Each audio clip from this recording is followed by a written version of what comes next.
Maswerteng tanghali po mga ka-STL. Narito na pong resulta ng STL Pangasinan para sa araw na to, first draw November 21, 2025. Araw ng Biyernes. Naway mga natayain niyo pong mga numero kanina ay manalo nawa ngayong tanghaling ito. 12 PM. Kaya't kunin niyo na po ang inyong mga ticket. Narito na po ang resulta. Ang mga numerong nanalo sa STL Pangasinan ngayong tanghaling ito, November 21, 2025. 12 PM first draw result 22 at 31 in exact order. Again, 22 at 31. At ngayong tanghaling ito sa STL Pangasinan, atin pong i-shoutout ang lagi pong nanonood sa channel na to, si Ate Arian ng Pangasinan. Shoutout po sa inyo, Ate Arian. Sana po ay nasa maayos kayong kalagayan. At sa lahat po ng mga taga Pangasinan, shoutout po sa inyo.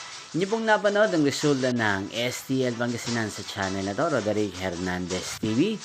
Magkita-kita pong muli tayo mamayang 5 PM. Thank you for watching.